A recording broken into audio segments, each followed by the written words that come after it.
Okay. So one of the things I'd really love to get better at is step 4. Step 1 is ask. Contrast helps you. Step 2 is source answers. Step 3 is you get in the receiving mode. Step 4 is you're really good at being in the receiving mode. Funny that step 4 is just being good at step 3, but step 4 is just mastery of it. You care about feeling good and you're playing this satisfaction game. And then step 5 is really our favorite step. That's when you are back in a contrasting moment and you're still happy. The contrast isn't setting you off your game. You see it for what it is, the valuable thing that it is. Yeah. Okay, so then maybe it's more 4 to 5.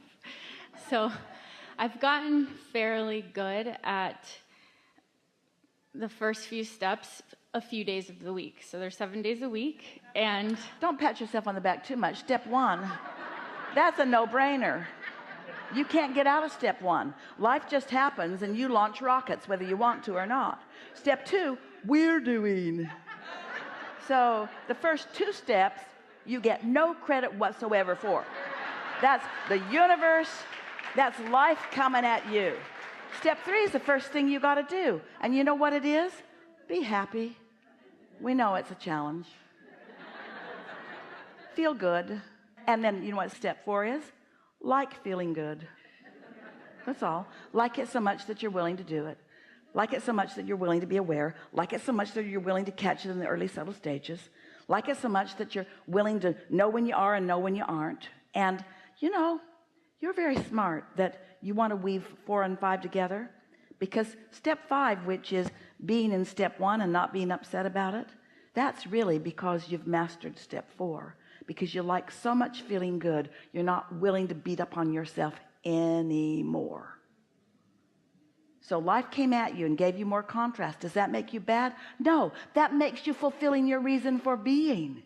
You didn't say, I'll go forth and I'll rid the world of contrast, or I'll go forth and I'll be oblivious to contrast. You said, I'll go forth and I'll accept contrast as my friend. The other morning Esther woke up. We keep telling you, we wake her up. We feel happy about her life, so happy about her life that she goes, and then she looks at her clock and thinks, what the hell? It's still dark outside. Why am I awake? It's us. And the thought that's in her mind is she sees the infinity sign or the eternity sign, call it whatever you want.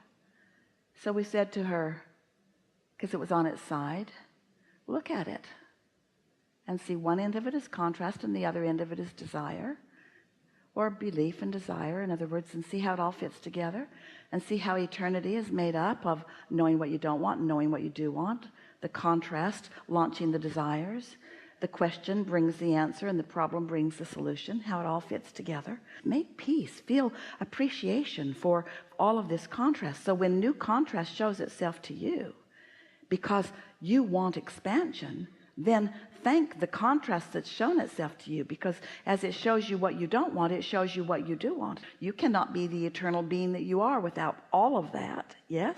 And so doesn't it make you want to make peace with it? And there's some rascal upsets you and you think, that was rude and unnecessary. I don't like being upset. Or you could think, oh, you've just helped me launch another desire, another clarifying aspect to my expansion, which I must have because of all the things that I am. Eternal is the most significant.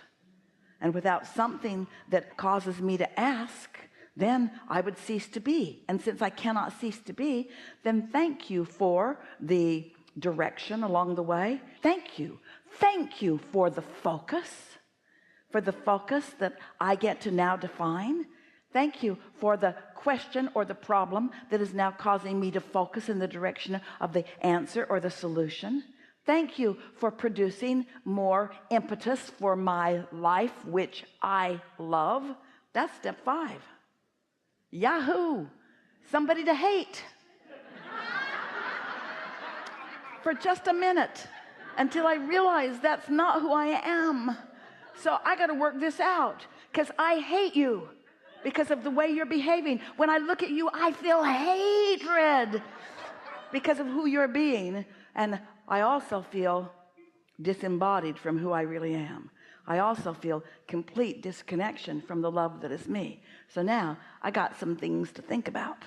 My hatred of you or the true love that is me, which means I either got to get my attention off of you or I got to find some things about you that I can appreciate. And as you find things to appreciate about the most egregious of beings,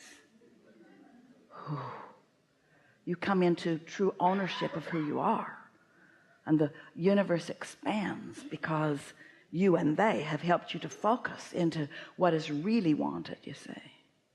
So Can you help me with a little more specifics on exactly that? yes, Okay, so I work out of the home 5 days a week, and that is where I'm able to flow fairly well.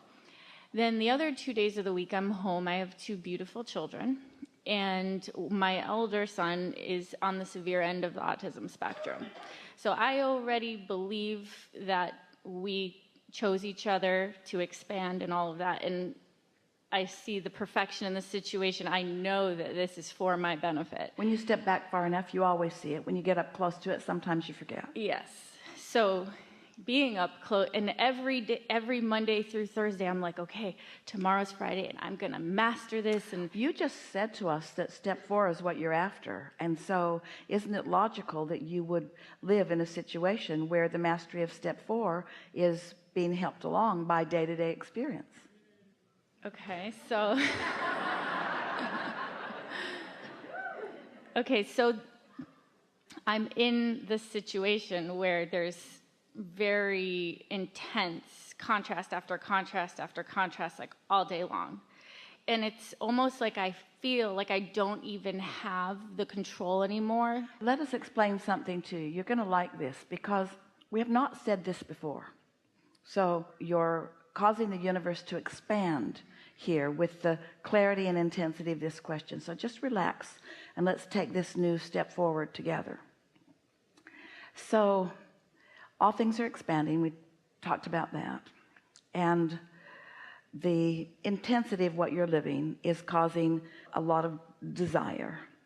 And the difference we've already clarified between you and your human perspective and your inner being in its spiritual, vibrational, non-physical beingness.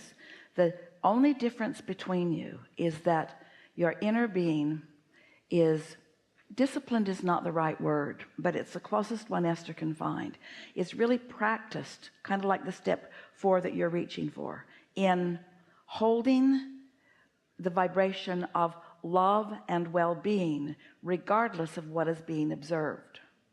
So the way that you and your inner being work so well together, each of you, is that you came where you can freak out, and in your freaking out launch new desires, and your inner being watches you come and freak out but never freaks out and never loses connection with source. Does that make sense to you? So there's always this steady vibration of resources and of answers to questions and solutions to problems that is available to you. So you're discovering through what you call contrast improvements, and your inner being is taking the improvement and becoming the improvement and experiencing the positive evolution, which is what this well-being and goodness of the universe really is all about as a result of what you're living. Now you might say, well, I don't like so much being the guinea pig that's out here in the trenches that's throwing the good stuff your way, inner being.